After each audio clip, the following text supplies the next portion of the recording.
الحمدللہ رب العالمین. جیسا کہ آپ کو معلوم ہے کہ محرم الحرام کا مہینہ جاری و ساری ہے. یوں تو پورے سال کے تمام ہی مہینے اور تمام ہی دن اللہ تبارک و تعالیٰ نے پیدا کیے ہوئے ہیں، لیکن محرم الحرام وہ خوبصورت مہینہ ہے کہ جس کے بارے میں اللہ تبارک و تعالیٰ نے بڑی فضیلت نازل فرمائی ہیں اور رب تعالیٰ نے اسے حرمت والا مہینہ قرار دیا ہے.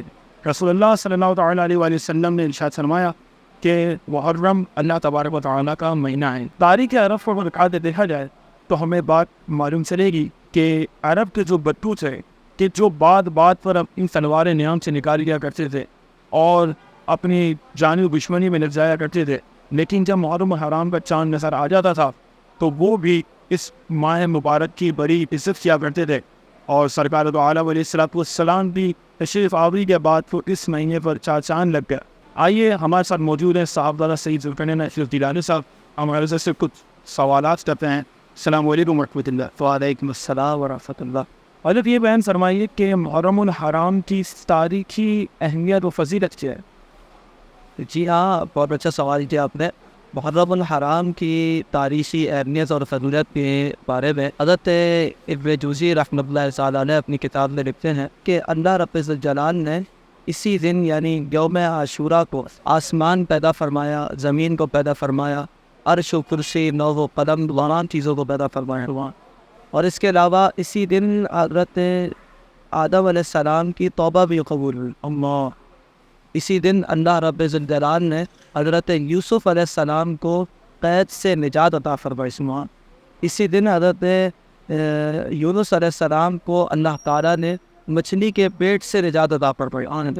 اور اسی دن اللہ رب الجلال نے حضرت نوح علیہ السلام کی کشتی کو طور پہاڑ پر روک دیا.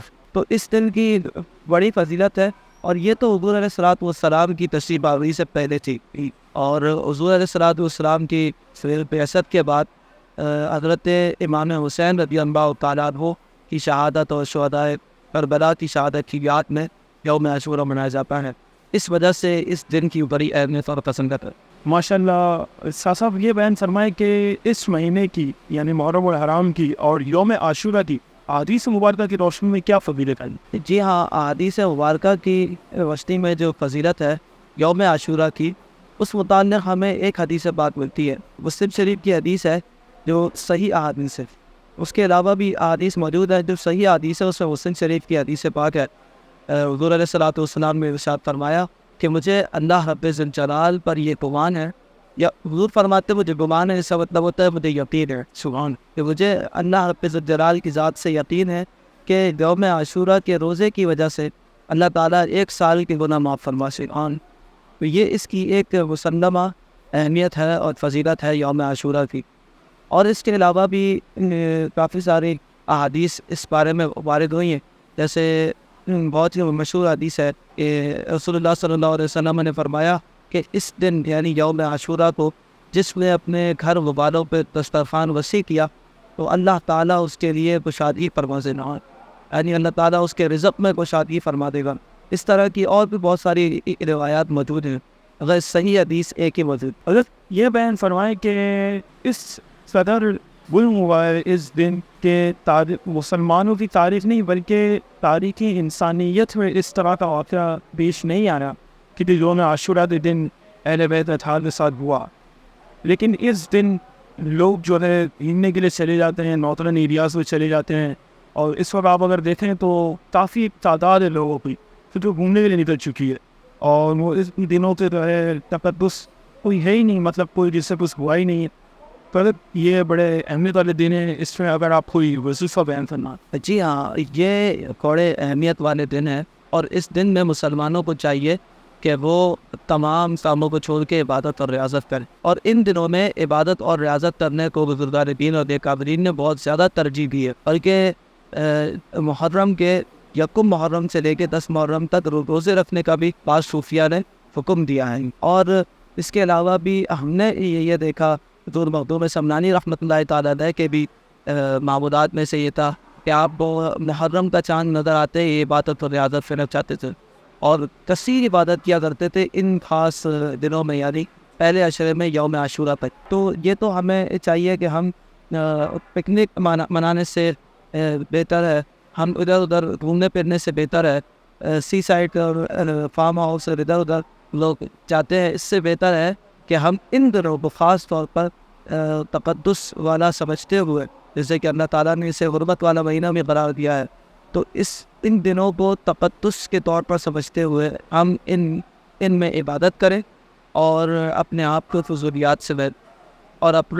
فضولیات سے محفوظ رکھیں. دوسری بات یہ ہے کہ آپ نے وظیفے کے متعلق پوچھا، تو اس متعلق ہمیں یہ معلوم ہوتا ہے صوفیہ کرام کے معمول سے کہ یوم عاشورہ کو، یعنی عاشورے کے دن میں، شب عاشورہ نہیں، یوم عاشورہ کو 1000 مرتبہ سورہ اخلاص پڑھے اور پھر 2 رکعت نوافل ادا کرے، پھر اللہ تعالیٰ کے بارگاہ میں دعا کرے، تو انشاءاللہ اللہ رب الجلال تمام حاجات کو پورا فرما ہوا. انشاءاللہ. کربلا کا واقعہ سننے کے بعد اور خصوصاً بالخصوص جب حضرت علی اصغر رضی اللہ تعالیٰ عنہ کا واقعہ ہمارے سامنے آتا ہے تو ایک انسان یہ کیفیت بن جاتی ہے اور ایک انسان اپنے آپ میں قابو نہیں رکھتا، اور بعض اوقات تو اس طرح ہوتا ہے کہ آنسو بھی جاری ہو جاتے ہیں. اب ہم نے بزرگوں سے یہ سنتے ہوئے آ رہے ہیں کہ ان دنوں میں سوگ نہیں منائیں، تو اب یہ غم اور یہ سوگ، ان میں کیا ڈفرینس ہے؟ یہ ہمارے ناظرین کو اگر آپ واضح فرما دیں. اور یہ جو کیفیت آتی ہے انسان کو، یہ اس کا شمار کس چیز میں ہوتا ہے؟ آیا کہ یہ سوگ میں جاتی ہے یا یہ غم کی طرف جاتی ہے؟ بہت اچھا سوال کیا آپ نے.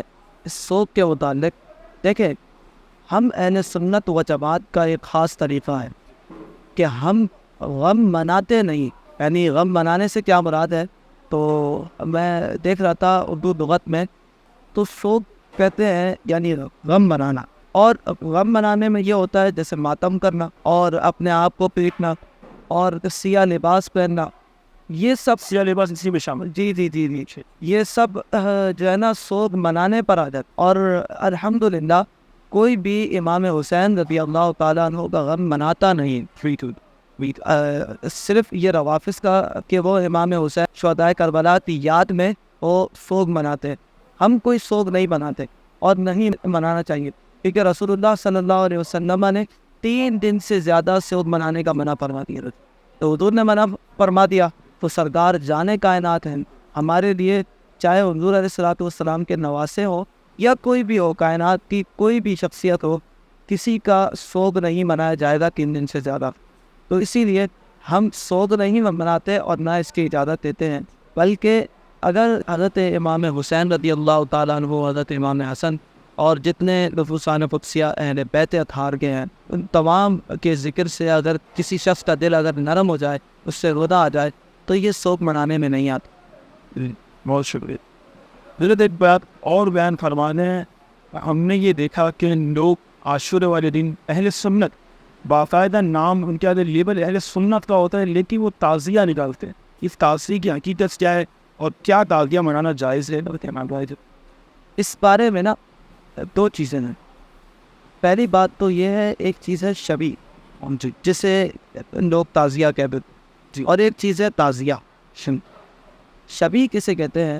شبی کہتے ہیں جیسے کہ حضرت امام حسین رضی اللہ تعالیٰ عنہ کے مزار کی شبی بنا دی جائے، یعنی جیسا ان کا گنبد مبارک ہے اس طرح کا پلاسٹک کا یا شیشے کا بنا کر رکھ دیا جائے اور لوگ آ کے اس کی زیارت کریں. تو صرف اس طرح کی شبی بنانے میں تو نہیں، مگر اس سے جو مقصود ہوتا ہے نا لوگوں کا، اس میں مسئلہ ہے.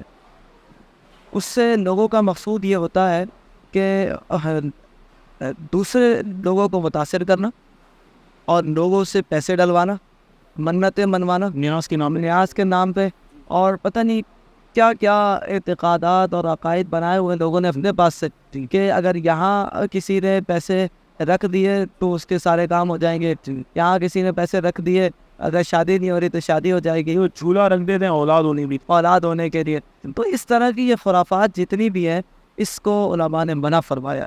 یہ بالکل جائز نہیں ہے. صرف شبی بنانا تو صحیح ہے، مگر اس طرح کی خرافات اس نیت سے بنانا یہ صحیح نہیں ہے اور اس کی ہرگز اجازت نہیں رہے گی.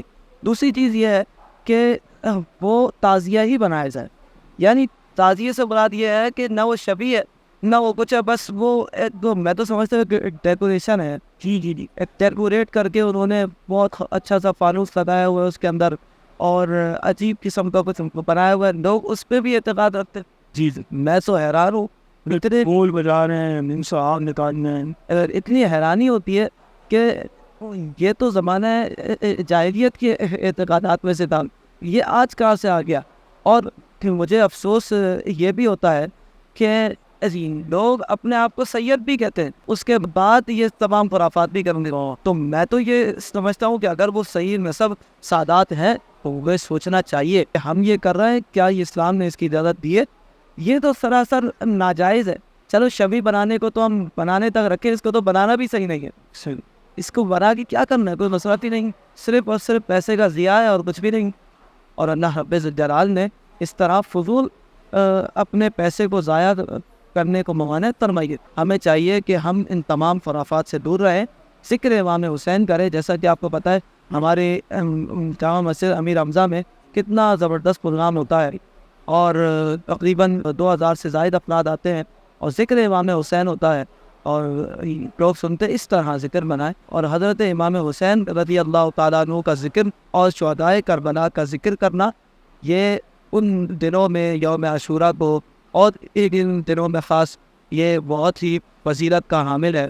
اور ہمیں چاہیے کہ اب ان اذکار کو اپنے معمول میں رکھیں تاکہ ہم بھی اہل بیت کی محبت اپنے دل میں اجاگر کریں اور ہمارے دوست احباب اور جتنے گھر والے ہیں سب فیملی پوری اس میں شامل ہو جائیں اور فیض و برکات حاصل کریں.